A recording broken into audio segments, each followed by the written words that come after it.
kalian sudah siap belajar? Hari ini kita akan belajar materi biologi yaitu keanekaragaman hayati atau yang bisa disebut dengan biodiversitas. Hari ini kita akan belajar apa itu biodiversitas dan kita juga akan belajar macam-macam dari jenis dari biodiversitas dan juga bagaimana cara penanganan dan upayanya. Mari kita belajar dan kita simak penjelasan berikut ini. Sebelum kita belajar lebih lanjut, maka kita harus mengetahui terlebih dahulu apa sih biodiversitas itu? Biodiversitas atau yang bisa disebut dengan keanekaragaman hayati merupakan keanekaragaman makhluk hidup yang berasal dari berbagai sumber atau suatu ekosistem. Dia termasuk ke dalam bagian seperti hewan, tumbuhan, fungi, plantae, dan segala kingdom yang ada. Setelah mengetahui apa itu keanekaragaman hayati, jadi terbesit di pikiran kalau kita pergi ke pasar.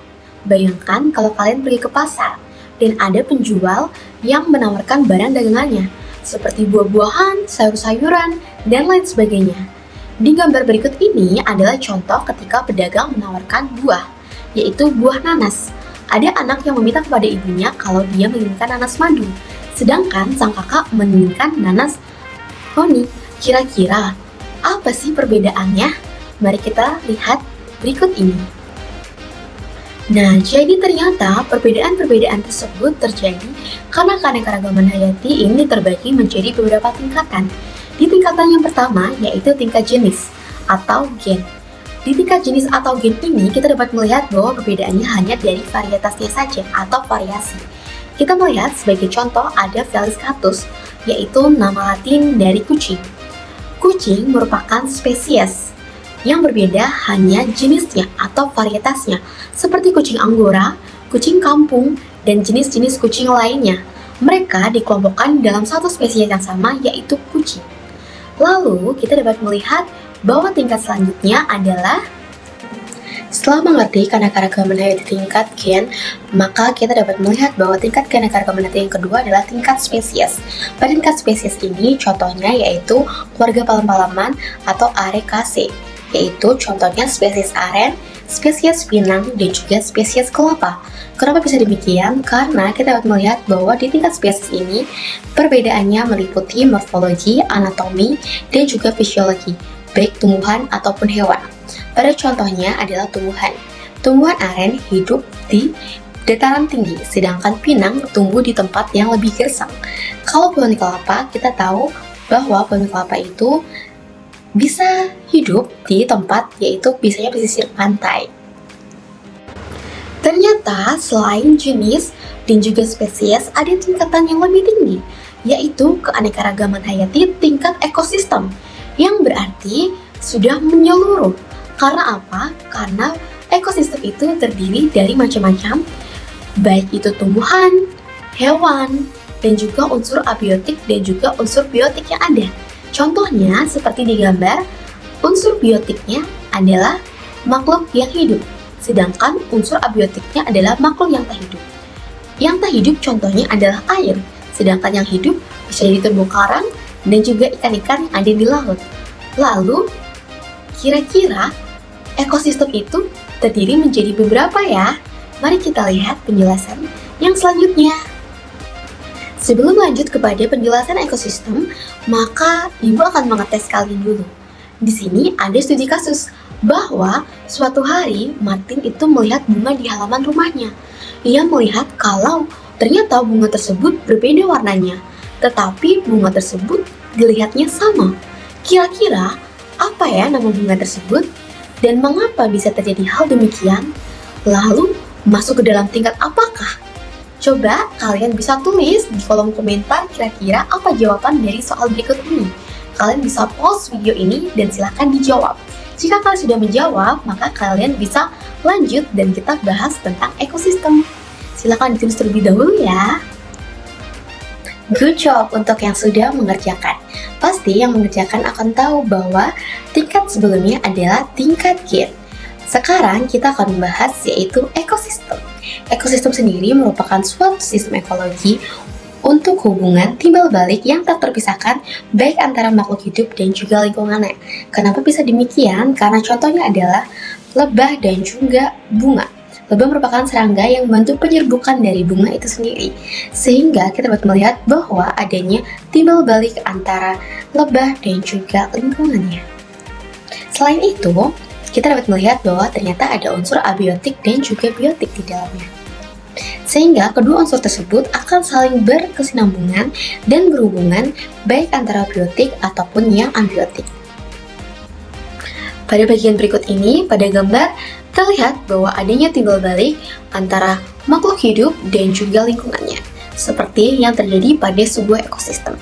Pada sebuah ekosistem dapat terlihat bahwa pasti di dalamnya ada produsen, konsumen tingkat 1, tingkat 2, dan juga dekomposer. Produsen ialah yang mampu memasak makanannya sendiri atau memproduksi makanannya sendiri. Contohnya adalah tumbuhan.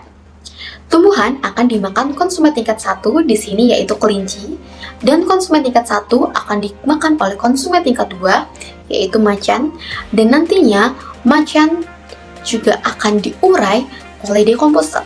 Dekomposer akan mengurai segala sesuatu yang sudah mati. Setelah kita tahu bagaimana hubungan timbal balik antara tumbuhan, hewan, dan juga lingkungannya, sekarang kita dapat mengetahui bahwa ekosistem itu dibagi menjadi dua bagian. Yang pertama adalah ekosistem daratan, yang kedua ekosistem perairan. Mari kita simak penjelasannya. Oke, kita masuk pada bagian yang pertama yaitu ekosistem darat.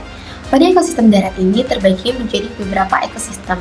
Contohnya adalah ekosistem padang gurun, seperti gambar, dan juga ekosistem sabana. Contoh lain adalah ekosistem taiga dan juga ekosistem tundra.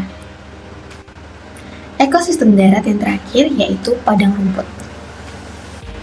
Setelah kita melihat video jalan-jalan yang tadi, seharusnya kita tahu ya bahwa ekosistem perairan itu dibagi menjadi dua, yaitu ekosistem lentik dan ekosistem lotik.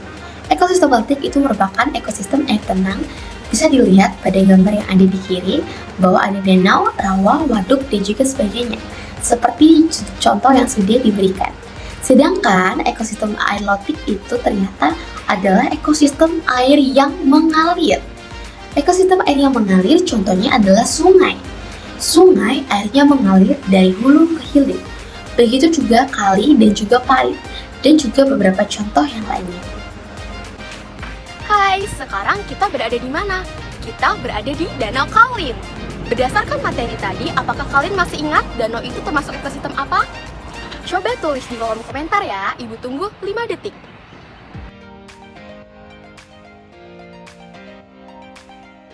Oke, waktunya sudah habis. Jadi, yang jawab kalau danau itu termasuk ekosistem air, betul, danau itu termasuk ekosistem perairan. Di ekosistem perairan sendiri terbagi menjadi dua, ada ekosistem air lentik dan juga air lotik. Danau termasuk ke dalam sistem perairan air lentik. Kenapa? Karena kita bisa lihat di belakang ini, kalau airnya tenang, jadi danau itu masuk ke perairan lentik. Sedangkan perairan lotik itu yang seperti apa ya? Mari kita lihat di slide berikut ini. Kita masuk kepada ekosistem perairan dan contoh-contohnya. Pada contoh ekosistem perairan yang pertama yaitu padang lamun yang ada di sebelah kiri, dan contoh yang kedua adalah terumbu karang yang ada di sebelah kanan. Contoh lain dari ekosistem perairan yaitu ada ekosistem pantai dan juga ekosistem sungai. Ternyata ekosistem yang ada saat ini tidak hanya berasal dari ekosistem alami, tetapi ada juga yang berasal dari ekosistem buatan. Kita lihat di ekosistem alami merupakan ekosistem yang terjadi memang karena proses alam. Sedangkan di ekosistem buatan, hal ini terjadi karena adanya campur tangan manusia dan digunakan untuk kebutuhan manusia. Hai, tahukah kamu, makanan ini merupakan salah satu pemanfaatan dari keanekaragaman hayati yang ada. Bisa kita lihat di sini ada nasi. Nasi itu berasal dari padi dan juga seperti acar, timun, dan juga bawang. Ada juga sambal. Di sini juga merupakan salah satu pemanfaatan dari keanekaragaman hayati, yaitu di bidang pangan. Lalu kira-kira pemanfaatan keanekaragaman hayati selain di bidang pangan ada di bidang apa lagi ya? Yuk kita simak penjelasan berikut ini. Berdasarkan video yang sebelumnya, kita dapat mengetahui ternyata keanekaragaman hayati ini dimanfaatkan oleh manusia, salah satunya sebagai sumber pangan. Selain sumber pangan, keanekaragaman hayati juga dimanfaatkan sebagai sumber papan, contohnya adalah rumah hona yang ada di Papua. Dan juga sebagai sumber aspek budaya, contohnya adalah kendang yang berasal dari kulit hewan, dan juga sebagai sandang, yaitu pakaian, dan juga sebagai kosmetik. Contohnya adalah kosmetik yang berbahan dasar dari alami. Contoh lain adalah pemanfaatan parfum dari aroma bunga-bungaan. Pemanfaatan keanekaragaman hayati ternyata tidak sampai situ saja, tetapi malah menjadi bumerang karena manusia malah melakukan pengerusakan terhadap alam.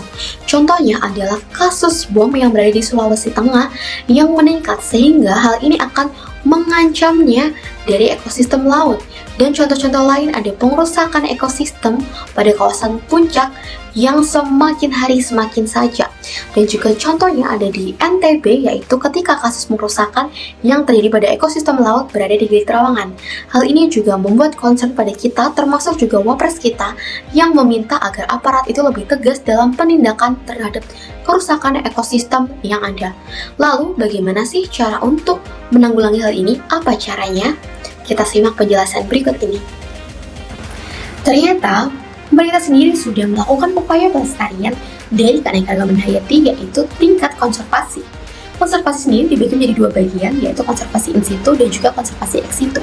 Konservasi in situ sendiri adalah konservasi yang dilakukan di habitat aslinya, sedangkan konservasi ex situ adalah konservasi yang dilakukan tidak pada habitat aslinya atau dilakukan pemindahan.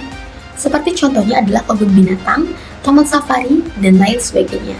Sedangkan konservasi in situ contohnya adalah Suaka Marga Satwa, Cagar Alam, dan juga Taman Nasional. Berdasarkan apa yang sudah kita pelajari hari ini, kita dapat menyimpulkan bahwa biodiversitas itu membantu menciptakan ekosistem yang seimbang, di mana setiap spesiesnya akan memiliki peranan dalam menjaga keseimbangan dari lingkungan.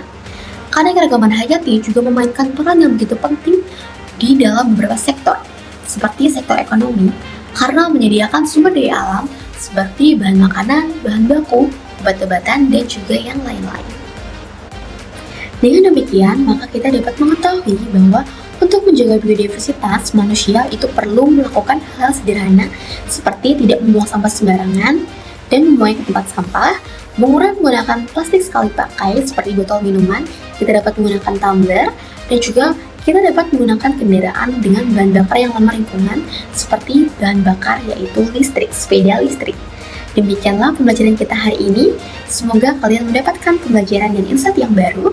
Terima kasih. Sampai jumpa di pembelajaran yang selanjutnya. Jangan lupa terus belajar biologi.